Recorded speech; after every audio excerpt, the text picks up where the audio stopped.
اور ان کا حرص اور لالچ جو ہے اس کو جب کمپیئر کیا جائے مشرکین کے ساتھ، وَمِنَ الَّذِينَ أَشْرَكُوا، تو ان لوگوں سے بھی زیادہ وہ حریص ہیں جنہوں نے شرک کیا، مشرک لوگوں سے بھی زیادہ وہ زندگی کے حریص ہیں۔ تم ان کا رویہ جو ہے وہ اس طرح سے پاؤ گے۔ مشرک لوگ جو ہیں ان کو تو آخرت میں عام طور پر جو مشرک ہیں ان کا تو آخرت میں ان کا عقیدہ جو ہے وہ بھی بڑا گڈمٹ ہے۔ ان کے خیال میں آخرت جو ہے وہ کچھ نہیں ہے، بس دنیا کی زندگی میں کھاؤ پیو موج اڑاؤ، بس دنیا کی زندگی گزارو۔ تو اگر موت آ بھی جائے تو ان کو تو اس سے کوئی خوف نہیں ہے کہ اس کے بعد بھی ہوگا، ان کے ایمان کی بنیاد پر، کیونکہ وہ آخرت پر ان کا عقیدہ ہی نہیں ہے کہ آخرت میں ان کے ساتھ کوئی حساب کتاب والا بھی معاملہ ہونا ہے۔ تو وہ تو پھر تھوڑی بہت موت سے بے خوف ہوں گے۔ یہ یہودی جو ہیں ان کو تو سارا پتا ہے کہ دنیا میں کیا ہے اور قیامت میں کیا ہے۔ اس کے تو ان مشرکین کی نسبت جو ہے وہ اور زیادہ حریص اپنے آپ کو پائیں گے۔ اور اس کی وجہ وہی جو کہ پہلے تذکرہ ہوا، کہ وہ اپنے کرتوتوں کی وجہ سے وہ مرنا پسند نہیں کریں گے، کیونکہ ان کو پتا ہے کہ جیسے ہی ان کی موت آ گئی وہ سیدھا جہنم میں دھکیل دیے جائیں گے، اور وہاں پر ان کے ساتھ جو میٹر ہوں گے اس کا بھی انہیں بخوبی اندازہ ہے۔ یود احدہم، چاہتا ہے ان میں سے ہر ایک، لا یعمر الف سنہ، کہ وہ کاش کہ وہ عمر دیا جائے 1000 سال۔ ان میں سے ہر ایک جو ہے وہ تو ہزاروں سال یا 1000 سال جینے کی خواہش رکھتا ہے، تمنا کرتا ہے۔ وما ہوا بمزحزحہ من العذاب ان یعمرہ، تو حالانکہ وہ ہونا ان کا عمر پانا نہیں بچا سکے گا ان کو کہ اگر وہ عمر بھی دیا جائے، یعنی اگر ان کو ہزاروں سال عمر دے بھی دی جائے تو ان کی لمبی عمر بھی ان کو عذاب سے بچا نہیں سکے گی۔ ان کو جتنی بھی لمبی عمر مل جائے بالآخر ان کو اس عذاب کا مزہ چکھنا ہی ہے، اس عذاب میں ان کو گرنا ہی ہے۔ واللہ بصیر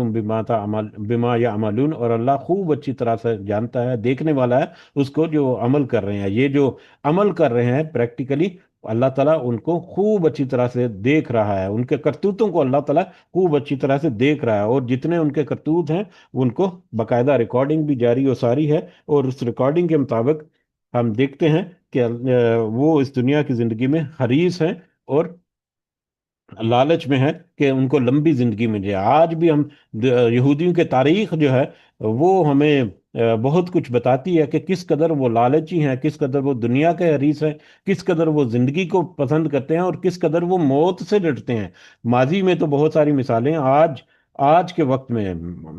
مطلب آج کل کا جو زمانہ، آج کل کی جو پولیٹیکل سنیریو ہے، اس میں ہم یہودیوں کو ہم دیکھتے ہیں کہ وہ کس قدر موت سے خوف زدہ ہیں۔ کل بھی تذکرہ ہوا ایران اور اسرائیل کا جو اس وقت جو تنازع چل رہا ہے یا معاملہ چل رہا ہے، اس کو سنیریو کو اگر ہم دیکھیں کہ ایران میں ہمارے مسلک کی مخالفت جو ہے اس کو ہم پسے پش ڈالیں گے، وہ مسلمان تو ہیں ضرور ہیں، تو اس اعتبار سے ہمیں ہمارے سامنے وہ مسلمانوں کا ایک عمل جو ہے وہ نظر آتا ہے کہ کس طرح سے وہ اس جنگ کے خوف ماحول میں بھی وہ کھلے عام باہر نکل کر اپنا جشن مناتے ہیں، کہ کس طرح سے ایران جو ہے وہ ریئیکٹ کر رہا ہے، بے شک وہ جتنے بھی محدود وسائل کے ساتھ ہے، جبکہ اس کے برعکس وہ اس قدر بزدل اور اس قدر ڈری ہوئی قوم ہے کہ وہ ایک تو انڈر گراؤنڈ بنکر جو بنائے ہوئے ہیں ان پر جا کر چھپ جاتے ہیں، جیسے ہی کوئی تھوڑا سا ایسا معاملہ ہوتا ہے تو فوراً سے ان کے سائرنز جو ہیں بجنے شروع ہو جاتے ہیں، اور ان کے رہائش گاہوں کے قریب ہی بہت سارے بنکر جو ہیں، زیر زمین جو پناہ گاہیں جو انہوں نے بنائی ہوئی ہیں، اور وہ فوراً سے چند سیکنڈز کے چند منٹس کے اندر اندر وہ زیر زمین بنکر جو ہیں، محفوظ پناہ گاہیں جو ہیں، ان میں وہ چلے جاتے ہیں۔ اور اس کے علاوہ آج کل اگر دیکھا جائے تو وہ یہودی اور یہودی جو ہے وہ نیو یارک اور یورپ وغیرہ یا دوسرے ملکوں میں فرار ہونے میں بھی مشغول ہیں کہ کہیں ہماری یہاں پر موت ہی نہ جائے یا ہم مارے ہی نہ جائے، تو وہ تو اپنے ملک کو چھوڑ چھوڑ کر جا رہے ہیں، جبکہ ہم جو دیکھتے ہیں کہ ہمارے اندر اس طرح کے میٹر ہو تو کوئی اس طرح سے اپنے ملکوں کو چھوڑ کر نہیں جائے گا، ایون کہ اوپر تذکرہ ہوا کہ مشرقین کے مقابلے میں وہ زیادہ حریص ہیں۔ تو اگر ہم ریسنٹ اپنا ایسکلیشن دیکھیں انڈیا اور پاکستان کا جو درمیان ہوا تھا، انڈیا میں گو کہ آبادی وہاں پر بڑی مشرق ہے، تو مطلب جو بھی انہوں نے اٹیک کیا یا ادھر سے جو بھی ہوا، دونوں طرف جنگ کا خطرہ تو منڈلا رہا تھا، تو ہم نے انڈیا میں بھی ہم نے نہیں دیکھا کہ کوئی مشرق جو ہیں یا جو ہندو وغیرہ جو ہیں وہ انہوں نے ملک اپنے یا اپنی آبادیوں کو چھوڑ چھوڑ کر خالی کرنا شروع کر دیا جائے کہ یہاں پر جنگ کا خطرہ ہے، یہیں پر کہیں یہ نہ ہو کہ میزائل آ گرے اور ہماری موت آ جائے۔ لیکن ان یہ ہمارے سامنے ایک لائیو اگزامپل جو ہے وہ ہمارے سامنے آج موجود ہے، اللہ تعالیٰ کی ان قرآن کی ان باتوں کی سچائی کے طور پر، کہ یہ یہودی جو ہیں یہ تو ان کافروں اور ان مشرکوں کے نسبت بھی زیادہ ڈرپوک اور زیادہ دنیا سوری زندگی کی حریص قوم ہے، کہ ان کو زندگی سے پیار ہے، آخرت سے یہ ڈرتے ہیں، کیونکہ ان میں ان کی پکڑ کا خوب اچھی طرح سے ان کو اندازہ ہے۔ تو یہاں پر ہمارا جو ہے وہ سبق ختم ہوتا ہے، اس دعا کے ساتھ کہ ہم نے جو سنا، سمجھنے کی کوشش کی، اللہ تعالیٰ صحیح معنوں میں اس کی صحیح سمجھ جو ہے وہ ہمارے دلوں میں سرایت کر دے، اس طرح سے سرایت کرے جس طرح سے ہم نے آج تذکرہ کیا، گھول کر پلا دینے والا وشربو، کہ انہوں نے ان کے دلوں میں بچھڑے کی محبت جو ہے وہ اس کا تذکرہ ہے گو کہ یہاں پر، لیکن گھول کر پلا دینے کا جتنا اثر ہوتا ہے، اللہ تعالیٰ سے دعا ہے کہ اتنا اثر جو ہے ہدایت اور نصیحت کا ہمارے دلوں کے اوپر، ہمارے ہمارے جسموں کے اوپر آئے، کہ ہم اس کے اوپر پریکٹیکلی عمل کر سکیں۔ آمین یا رب العالمین، وما علینا الا البلاغ المبین۔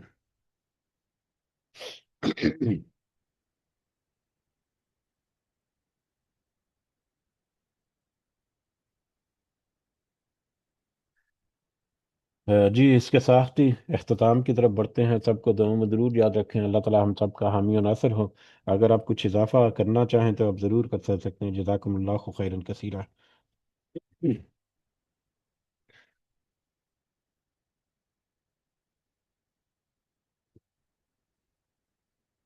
دعا کرتے ہیں کہ اللہ تعالی ہمارے جتنے معاملات ہیں ان میں آسانیاں کریں، ہماری جو آزمائشیں اگر ہمارے اوپر ہیں تو ہمیں ان آزمائشوں پر پورا اترنے کی توفیق عطا فرمائے۔ اللہ تعالی ہمیں اپنے ایمان کی حفاظت کرنے کی توفیق عطا فرمائے، ایمان کے اوپر قائم رہنے کی توفیق عطا فرمائے، اور ایمان کے ساتھ ہی اس دنیا سے جانے کی توفیق عطا فرمائے۔ اور اللہ تعالی ہمیں اس قابل کر دے کہ دنیا سے رخصت ہونے سے پہلے ہمارے جو ڈاٹا بینک ہے، ہمارا جو سیونگ اکاؤنٹ ہے، اس میں سے کم از کم اتنی کمائی ضرور ہو کہ جس سے ہم آخرت میں پہلے بیچ میں جنت میں جانے والے لوگ جو ہیں ان میں شامل ہو سکیں۔ ہمارے والدین جو اس دنیا میں حیات ہیں، اللہ تعالیٰ انہیں صحت سے بھرپور زندگی عطا کرے، اور جو اس دنیا سے گزر گئے ہمارے والدین بھی اور دیگر ہمارے اقارب اور مومنین اور مومنات، اللہ تعالیٰ سب کو جنت فردوس میں اعلیٰ مقام عطا فرمائے، اور ان کی برزخ کی زندگی کو جنت کا باغیچہ جو ہے وہ بنائے اللہ تعالیٰ۔ آمین یا رب العالمین۔ رب ارحمہما کما ربیانی صغیرہ، رب ارحمہما کما ربیانی صغیرہ، رب ارحمہما کما ربیانی صغیرہ۔ ربنا آتنا فی الدنیا حسنہ وفی الآخرۃ حسنہ وقنا عذاب النار۔ ربنا ظلمنا انفسنا وإن لم تغفر لنا وترحمنا لنكونن من الخاسرين۔ ربنا تقبل منا إنك أنت السميع العليم وتب علينا إنك أنت التواب الرحيم۔ سبحان ربك رب العزة عما يصفون وسلام على المرسلين والحمد لله رب العالمين۔ سبحانك اللهم وبحمدك أشهد أن لا إله إلا أنت أستغفرك وأتوب إليك۔ جزاكم الله خيرا كثيرا۔ السلام علیکم ورحمۃ اللہ وبرکاتہ۔